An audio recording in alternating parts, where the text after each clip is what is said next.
అదరకొట్టే కారం రంగు రుచి ఆచి కారం పొడి. తెలుగు వారి నంబర్ 1 చాయిస్ తెలుగు మ్యాట్రిమోనీ.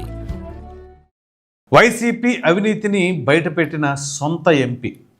ఇంతకీ బయటపెట్టిన ఎంపీ ఎవరు, మరి ఏ విధంగా బయటపెట్టాడు, ఏ విషయంలో బయటపెట్టాడు అనేది ఒకటి, అసలు ఎందుకు బయటపెట్టారు అనే విషయాలను కూడా ఈ వీడియోలో మీకు క్లియర్గా తెలియజేస్తాను. ఇక వివరాల్లోకి వెళ్ళినట్లయితే వైసీపీ అవినీతి ఇందులేదు అందులేదు, ఇప్పుడు ఎందెందు ఎతికినా కానీ ఆ అవినీతి కలదు అన్నట్లుగా వైసీపీకి సంబంధించిన వ్యవహారాలు వాళ్ళ అధికారంలో ఉండగా వాళ్ళ నేతలు ప్రతి దాంట్లో కూడా అవినీతి మయమని చెప్పేసి పలు సందర్భాల్లో చాలామంది నాయకులు బయటపెట్టిన అంశం మనందరికీ గుర్తున్న విషయమే.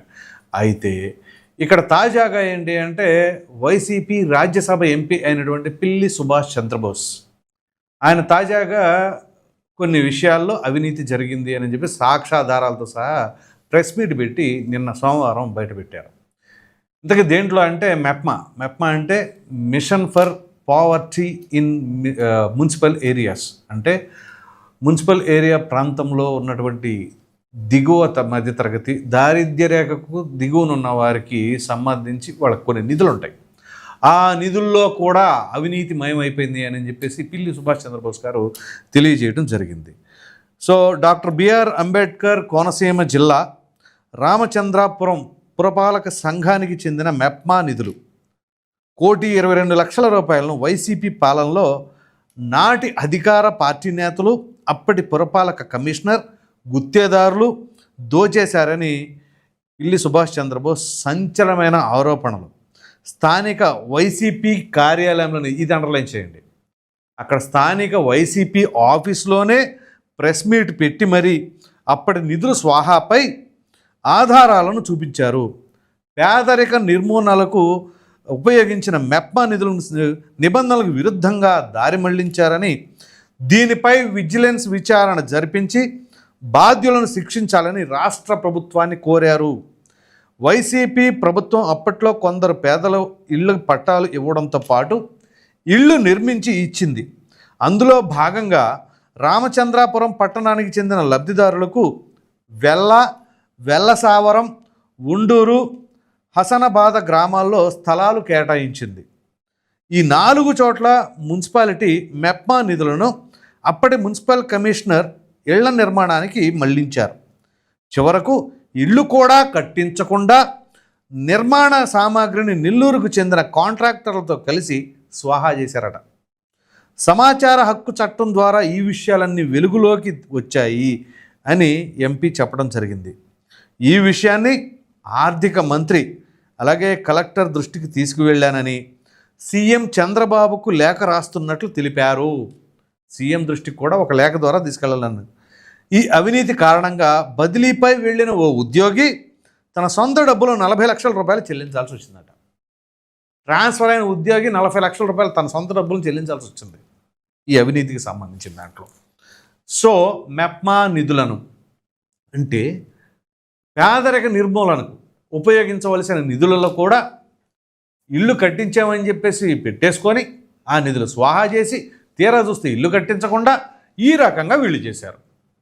సో ఇక్కడ పేదవాళ్ళకి చెందవలసిన దాంట్లో కూడా స్వాహా చేశారంటే వీళ్ళు ఇంక మనుషులా ఇంకేమైనానా? మీరు మీ అభిప్రాయాన్ని కామెంట్స్ రూపంలో తెలియచేయండి. అయితే ఇప్పుడు పిల్లి సుభాష్ చంద్రబోస్ రాజ్యసభ ఎంపీ, ఏ పార్టీకి? వైసీపీకి.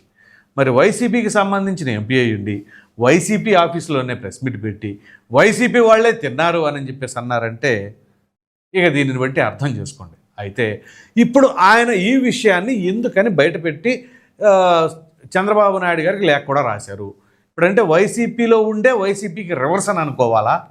రివర్స్ అంటే ఎందుకని రివర్స్ అయ్యారు? ఇప్పుడు రేపు జూన్ నెలతో ఈ పదవీ కాలాలన్నీ కూడా పూర్తయిపోతా ఉన్నాయి వైసీపీ రాజ్యసభ ఎంపీలో 4 అనుకుంటా, సబ్జెక్టు కరెక్షన్. సో అందులో పిల్లి సుభాష్ చంద్రబోస్ కూడా ఉంది. సో ఇప్పుడు దేనికి ఇండికేషన్ ఇది? ఎట్లాగూ నా పదవీ కాలం అయిపోతుంది కాబట్టి ఇప్పుడు వైసీపీ వాళ్ళపైన రివర్స్ అయినా మనకు వచ్చిన నష్టమేమీ లేదు. సో అప్పుడేమైనా పార్టీ మారితే, ఒకవేళ అధికార పార్టీలు ఏదో ఒక పార్టీ వైపు వెళితే ఆ ఖాళీ అయిన పోస్టు మరలా మనకి ఇస్తారా అని కూడా అనుకోవచ్చు. సరే, అవినీతికి సంబంధించిన అంశం బయట పెట్టారు కాబట్టి ఈ విషయంలో ఆయన అభినందించవచ్చు. కానీ ఈ స్వార్థంతోనే ఏమైనా చేశారా అనేది కూడా కొంత అనుమానం వ్యక్తం అవుతుందిగా. సో ఇప్పుడు వైసీపీ ఆఫీస్లోనే వైసీపీ గురించి వైసీపీ నాయకులపైన అవినీతి చేశారు అని పెట్టారు అంటే మరి ఆ పార్టీ అధ్యక్షుడు ఏ రకంగా మాట్లాడతారు? దీన్ని డిఫెండ్ చేసుకోవడానికి కూడా ఆస్కారం లేదుగా. ఇప్పుడు ఏ వైసీపీ వాళ్ళు వచ్చేసి లేదు పిల్లి సుభాష్ చంద్రబోస్ నువ్వు తప్పు చెబుతున్నావు అని అన్నారు అనుకుందాం. అన్నారు అనుకుంటే ఈయన అబద్ధం చెబుతున్నాడు, మరి ఈయన దగ్గర ఆధారాలు ఉన్నాయిగా. సో ఈయన ఆధారాలు చూపించినా వాళ్ళు ఇప్పుడు డిఫెండ్ చేసుకోవాలని ప్రయత్నించిన అవకాశమే లేదు. ఆల్రెడీ తేడతెల్లం చేసేసారు. సో దీనిపైన కలెక్టర్కి, అలాగే ఆర్థిక మంత్రికి, అలాగే సీఎం గారి దృష్టికి కూడా తీసుకువెళ్తాను. విజిలెన్స్ విచారణ జరపాల్సిందే. సో విజిలెన్స్ విచారణ జరిపితే మరి ఇప్పుడు ఆ నిధులు 1,22,00,000 రూపాయలు పేదవాళ్ళకి సంబంధించింది. సో ఇందుకేనా ప్రజలు అధికారం ఇచ్చింది? ఏ పార్టీ అయినా సరే ప్రజలు అధికారం ఇచ్చినప్పుడు సరే న్యాచురల్ రిసోర్సెస్ లాగా ఇప్పుడు ఏవైతే మైన్స్, ఇసుక, మట్టి ఇలాంటి తవ్వేసి దందాలు చేసుకుంటారు, అది వేరే.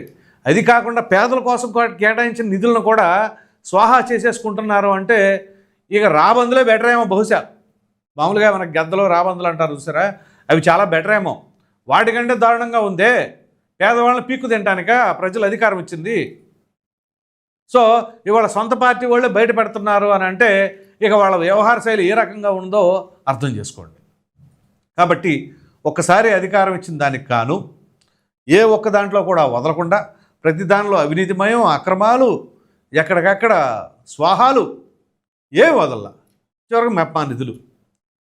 సో ఇంకా ఏ రకంగా రాష్ట్రం అభివృద్ధి చెందుద్ది, పేదరికం నిర్మూలన ఎలా చేస్తారు? అదేమిటి అంటే జగన్మోహన్ రెడ్డి గారు పేదల కోసం వచ్చాడు, పేదల కోసం ఇచ్చేశాడు, అది చేశాడని చెప్పుకుంటే ఆ పేదల కోసం వచ్చిన నిధులను కూడా ఆ రకంగా స్వాహాలు చేసుకుంటూ ఉంటే చివరి 1,22,00,000 రూపాయలను కూడా ఆ రకంగా దోచేశారంటే ఇక దీన్ని బట్టి వీళ్ళ యొక్క కమిట్మెంట్ ఏంటి, వీళ్ళ అసలు ఆలోచన విధానం ఏంటి, మనం ప్రజాసేవకు వచ్చామా ప్రజలను పీక్కు తినడానికి వచ్చామా అనేది ప్రజలు ఆలోచించుకోవాలి.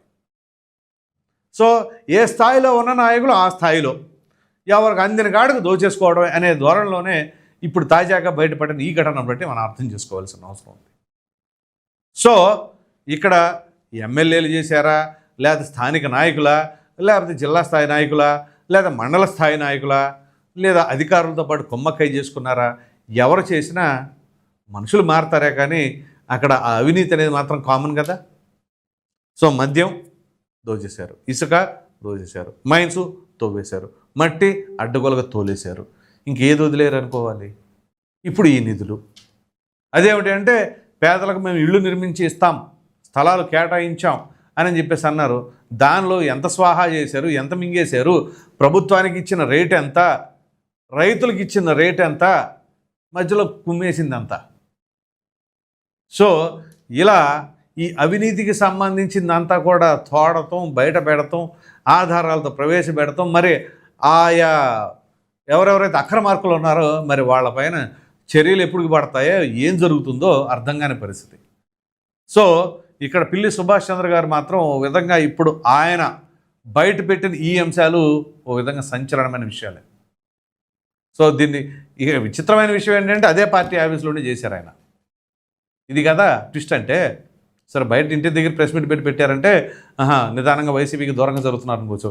స్థానిక వైసీపీ కార్యాలయాలను ప్రెస్ మీట్ పెట్టి ఆ వైసీపీ నాయకులు, ఆ అధికారులు, చివరికి ఒక అధికారి దీనికి ట్రాన్స్ఫర్ అయిన వాడు కూడా తన సొంత డబ్బుల్ని 40 లక్షల రూపాయలు చెల్లించేశారంటే అధికారులు ఏ రకంగా బుక్ అయిపోయారు అర్థం చేసుకోండి. గతంలో ఎప్పుడైనా ఏ అధికారిని ఈ రకంగా బుక్ అయింది ఉందా?